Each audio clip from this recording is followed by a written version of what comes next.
الناس المتقدمة تعمل ريفرش على القديم، وبعد كده ايه سريعا سريعا ندخل على الجديد ان شاء الله. احنا دلوقتي بنشرح ايه بسرعة جدا على الاساسيات بس. فانت اول ما هتفتح الوورد هتلاقي عندك الشاشة عاملة كده. هتلاقي عندك الشاشة عاملة ايه، عاملة كده، المنظر ده كده بالظبط.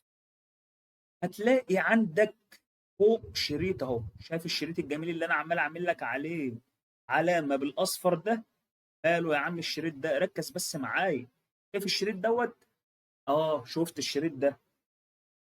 كل واحدة بقى من جوه الشريط دي، يعني مثلا عندك كلمة هوم، مش دي جوه الشريط؟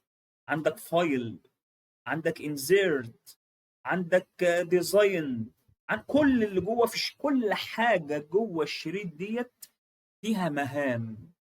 تمام. يبقى كل واحدة عندك فيو، عندك ريفيو، عندك كل حاجة موجودة جوه الشريط ده. كل واحدة منهم فيها مهام، اتفقنا كده؟ يبقى احنا عندنا الشريط ده شريط اساسي جدا، لان كل واحدة من الحاجات ديت فيها حاجات. طب جميل، تعالوا ناخد اول واحدة عندنا وهي الهوم. واحدة واحدة بقى، ايه نصلي على النبي. الدنيا رايحة فين وجاية منين؟ يبقى انا دلوقتي هعمل ايه؟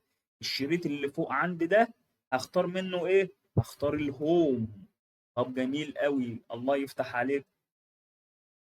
مالها الهوم؟ اول ما اتكيت على الهوم، شايفين القايمه اللي ظهرت لي دي؟ اهي اهي، هعمل لكم عليها شرطه جميله كبيره اهي. شايفين كل الحاجات ديت؟ مالها الحاجات ديت؟ الحاجات ديت داخل الهوم. عارفين لو رحت على اللي جنبها اللي هي انزرت، عارف هتقلب معايا حاجات تانية خالص. عارفين لو قلبت على اللي بعدها مثلا، رحت على الأخيرة دي اللي قبل الأخيرة مثلا فيو، هتقلب معايا حاجة تانية خالص. فاحنا كل واحدة من الشريط اللي فوق دوت جواها مهام. فاحنا دلوقتي في ايه؟ احنا دلوقتي في الهوم. مالها يا عم؟ مالها الهوم دي؟ تعالوا بقى ناخد ايه واحدة واحدة كده كده ايه سريعا. انا طبعا مع النقطة اللي هي بتاعت اللي احنا بنتعلم الحاجات ديت واحنا شغالين اصلا، ولكن انا هديك دلوقتي بس مجرد خلفية سريعة. مجرد ايه؟ خلفية سريعة. والتريكات هديها لك واحنا شغالين بقى، واحنا بنعمل كوبي، واحنا بنعمل اختصارات، واحنا بنظبط الدنيا. فخلينا دلوقتي في القائمه بتاعت هوم، جواها الحاجات اللي موجوده قدامنا دي. ماشي يا سيدي، مالها الحاجات اللي موجوده ديت؟ شايف اول واحده ديت؟ بص سريعا سريعا انا هشرح لك الدنيا. شايف اول حاجه موجوده عندك ديت مالها؟ ديت بيقول لك نوع الخط انت عايزه ايه. طبعا نوع الخط دوت مهم جدا للباحثين في الماجستير والدكتوراه. حضرتك بتشوف الجامعه بتاعتك في الماجستير او في الدكتوراه او ايا كان او في الابحاث، بتشوف هي بتمشي على انهي خط. وهكذا برضك، يعني ايه الحجم بتاع الخط، كبير ولا صغير؟ برضك اللي هي معموله هنا 11. تمام. فانت بتشوف بقى الجامعه بتاعتك بتفضل ايه. طب جميل قوي. عندك تحت هو علامه البي ديت اللي هي بولد، اللي هي خط كبير. يعني مثلا تعالوا نعمل الموضوع عملي شويه كده، تعالوا نجرب كده الموضوع مثلا. واقول لك ايه مثلا، هكتب مثلا اسم قدامك دلوقتي مثلا محمد. فلما التك لما اروح كده بالماوس سريعا سريعا والتك تكتين على محمد، واروح على البولد، شايف البي ديت؟ اول ما هتك عليها الاقي الاسم اكنه تخن شويه. طب لو اتكيت عليها تكه كمان هتلاقيه رفع شويه. تمام. اتك عليه تكه كمان الاقيه تخن شويه. اتك عليه تكه كمان الاقيها رفعت شويه. تمام. بيتخن وبيرفع، هو ده البولد.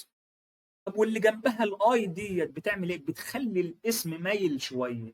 اهو بص، اول ما اتكيت عليه تحس ان الاسم مال شويه كده. لما اتك عليها تاني يرجع يتعدل تاني. طب الواي اللي تحتها شرطه جنبها ديت مالها؟ بتحط شرطه تحت الاسم اهو. طب تيجي نتك اهو، شفت اول ما تكيت عليها عمل لي حرف، عمل لي شرطه تحت محمد. طب لو تكيت عليها تاني هيشيل الشرطه.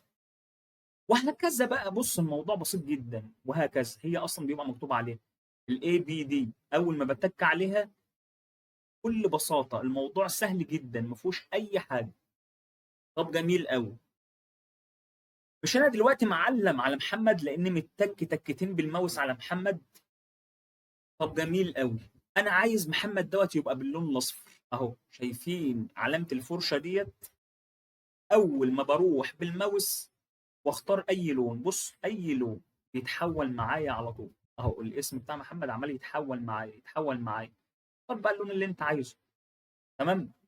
طب انا عايز محمد ديت تبقى في نص الصفحه. بص يا سيدي اهو، شايف؟ استنى اما اعمل لك عليها علامه. واحده واحده احنا مع بعض. شايف الشرط ديت؟ مالها الشرط ديت؟ هي ديت اللي بتخلي محمد يجي في النص ويجي على الحرف ويجي يمين ويجي شمال اهو. احنا هنعمل ايه دلوقتي؟ هنتك على محمد تكتين، على محمد نفسها تكتين بالماوس، ونروح بقى للشرط دي. لو تكيت على اللي في النص اهو جابت محمد في النص. طب اللي على الشمال اهو جابته شمال. طب اللي على اليمين جابته. تمام. طب انا عندي مثلا 3 سطور، 3 سطور فيها كتبت فيها اي كلام بقى، مثلا محمد او مثلا اي حاجه. المهم اللي انا عندي ايه؟ عندي 3 سطور. بص ساعات الدنيا بترخم معاك، تيجي تعمل مثلا تتك بالماوس على محمد، فتيجي كده تختار اللي تحتها ما ترضاش تختار، تلاقي الدنيا اتلخبطت. شايف يعني مثلا كده؟ مش انا كنت عاملهم 3 سطور؟ تلاقي الدنيا اتلخبطت. اعمل ايه بقى؟ في حاجه تجنن في الوورد. انا اقصد على فكره اللي انا ايه، الخبط الدنيا كده. طب اعمل ايه؟ عايز ارجع خطوه لورا. عايز ارجع خطوه لورا. اختصار بسيط جدا على الكيبورد بتاع الكمبيوتر بتاعك او بتاع اللابتوب بتاعك، تتك كنترول مع حرف الزد. تمام. كنترول، زرار كنترول مع حرف الزد. تعالوا كده نتك كده اهو. شفتوا عمل ايه؟ رجعني خطوه لورا. يعني انت اول ما تلخبط اي حاجه، اي حاجه تتلخبط معاك، اتك كنترول زد، فبترجعك للخطوه اللي قبلها على طول. دي نقطه مهمه لاي حد شغال على الوورد. اختصار بسيط ومعروف، ولكن إن في ناس كتير ايه ما مش بتستخدمه. فده اختصار مهم جدا لما الدنيا تلخبط ايه معانا. فهم ال3 سطور دول انا عايز ارقمهم.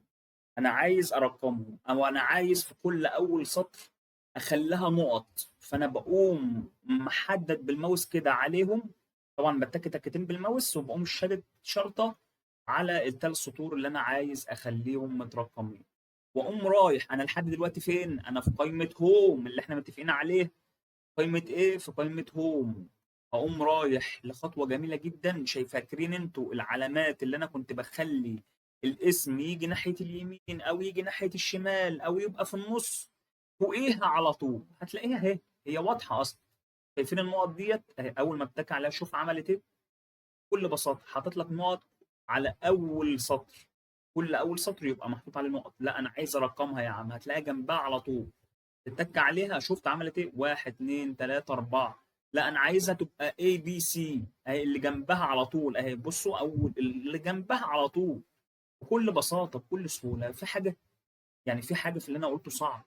مش حاجه. الموضوع تافه بسيط. هو بس في شويه حاجات متقدمه هناخدها شويه، ولكن احنا دلوقتي بنتكلم سريعا سريعا. ليه؟ بما اننا مش عايزين نفوت القديم، او مش عايزين يعني ايه، يعني تكريما للناس اللي ما كانش معاها لابتوب، الناس اللي ما كانش معاها حاجه. فاحنا تكريما ليهم بنحاول نشرح سريعا سريعا علشان يبقوا معانا على نفس الخط. تمام. فاحنا طبعا لسه هندخل في الحاجات البروفيشنال شويه، وربنا يعيننا ان شاء الله. هو ده اللي موجود في قائمه هوم. يعني ده اللي موجود في قائمه هوم. في شويه حاجات كمان هقولها لك على السريع، حاجات حلوه والله. يعني انت مثلا تعالى على فايند دي. انا لحد دلوقتي في قائمه في ايه، في الشريط بتاع هوم. انا الشريط الاولاني ده اول واحده فيها هوم. هوم ده شغالين عليها من ساعتها. ماشي. هتلاقي حاجه اسمها فايند. مالها فايند دي يا عم؟ يعني عايز ابحث على كلمه، اتك عليها اهوت اهو. انا كتبت ايه؟ كتبت محمد. شفت عمل لي ايه؟ قال لك ريزولت النتائج 4. لما اجي ابص فعلا اللي انا كتبته، ده انا كتبت محمد ادي واحد اهوت، وادي اتنين، وادي 3 وادي 4. يبقى انا جاب لي كتبت محمد دي كم مره؟ 4. طب انا لو مسحت محمد ديت خالص وكتبت مثلا احمد، هيطلع لي كم نتيجه؟ ولا نتيجه. ولا نتيجه. ليه؟ لان انا ما كتبتش احمد اصلا. انما لما اجي ابحث تاني على محمد، اي كلمه بقى في البحث بتاعك وانت شغال عيش ابحث، اي كلمه تايهه منك ابحث عنها من فايند. تمام. كتبت محمد اهو تاني، الريزولت 4، النتيجه 4. تمام. ده كمان ممكن يقول لك هي موجوده في صفحه كام، اهو بيج اللي جنبها اهي. لو ما اتكيت عليها قال لي لا ده هم كلهم موجود في الصفحه، كلهم موجودين في الصفحه الاولى. واحنا فعلا يا جماعه احنا في الصفحه الاولى اهوت، وكاتبين 4 محمد في الصفحه الاولى. حد هيجي يقول لي طب انا دلوقتي في الصفحه الاولى، تمام، وعايز اللي انا مثلا اروح للصفحه الثانيه، اعمل ايه؟ اعمل ايه علشان اروح للصفحه الثانيه؟ بكل بساطه وبكل سهوله هتتك اختصار سريع جدا، كنترول انتر. يعني كنترول انتر، في عندك زرار اسمه كنترول وفي زرار اسمه انتر، هتتك الاثنين مع بعض هينقلك للصفحه الثانيه. اهو كنترول انتر، بص قال لك في الصفحه الثانيه على طول ازاي. اهو عمل لك صفحه ثانيه بكل بساطه بكل سهوله. انا عملت حاجه تعبت نفسي؟ لا والله، ده هو كنترول مع زرار الانتر، زرارين اتكيت عليهم على بعض قام داخل لي على الصفحه الثانيه وانا افتح الوورد. عايز ادخل على الصفحه الثالثه نفس الحوار، طب عايز ادخل على الصفحه الرابعه نفس الحوار. يبقى احنا دلوقتي خدنا لحد دلوقتي كام اختصار يا شباب لو حد فاكر؟ اختصار اللي هو كنترول زد يرجعني للخطوه اللي قبلها. تعالوا كده نتك كنترول زد، اهو شفت عمل ايه؟ مسح الصفحه. ليه؟ لان رجعني للخطوه اللي قبلها. اتك كنترول زد تاني يرجعني للخطوه اللي قبلها. فاهمين الموضوع؟ طب خدت الاختصار التاني كان ايه؟ كنترول مع انتر، زرارين مع بعض، فايه اللي يحصل؟ يعمل لي صفحه جديده. بس هو ده الموضوع. وخدنا طبعا فاين. يبقى احنا ريفرش سريع مع بعض عشان نخلص من قائمه هوم. احنا زي ما اتفقنا بنقول سريعا سريعا. اتكلمنا دلوقتي على الشريط اللي فوق، اتكلمنا على هوم، ومن ساعتها بقى عمالين اتكلمنا على كل اللي موجودين ده سريعا سريعا لحد ما وصلنا لفايند. مالها فايند دي؟ مالها فايند؟ حد يفتكر؟ قولوا معايا. ايوه، فايند ديت يعني ببحث على الكلمه، اي كلمه سواء بالعربي ولا بالانجلش. انا مثلا كتبت البحث بتاعي، كتبت الرساله بتاعتي، كتبت اي حاجه، كتبت المذكره بتاعتي لو بدي دروس، ففي كلمه نسيتها عايز ابحث عنها، عايز اشوفها انا مثلا كاتبها كم مره في المذكره بتاعتي، باجي ابحث على فايند زي ما احنا اتفقنا. تمام. طب فلنفترض انا كلمه محمد ديت، يعني محمد دي ومحمد دي وكل محمدات ديت، انا اكتشفت ان انا عايز ابدلهم باحمد مش بمحمد. انا مش عايز احمد خالص، انا مش عايز محمد خالص، انا عايز ابدلهم باحمد او محمود او عمر او كريم او اي اسم تاني.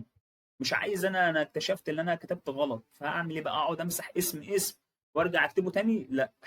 امال اقول له ايه؟ هتلاقي حاجه عندك اسمها ريبليس اهي، بشد لك تحتها خط اهو، اسمها ايه؟ ريبليس. مالها يا عم دي؟ مالها يا عم؟ هنعرف دلوقتي سوا. ريبليس دي بكل بساطه هي لطيفه جدا. ليه بقى؟ تعالوا نتكلم سوا مع بعض اهو. اول ما هاخد بعضي واروح اتك على ريبليس، هقوم كاتب له ايه؟ في اول حاجه تظهر لي هكتب له محمد، لان دي الكلمه اللي انا عايز اغيرها. طب انت عايز تبدلها بايه يا عم؟ ريبليس ويز. عايز تبدلها بايه؟ عايز ابدلها مثلا ب مثلا اخترعوا اسم معايا كده مثلا، اي حاجه. يعني مثلا سريعا سريعا كده بس عشان الوقت، نكتب مثلا ايه؟ احمد مثلا. احمد. هتلاقي عندك بيقول لك انت عايز تعمل ريبليس لكلمه واحده. لما تتك على الريبليس ديت يعني ايه؟ هيجيبها لك كلمه كلمه.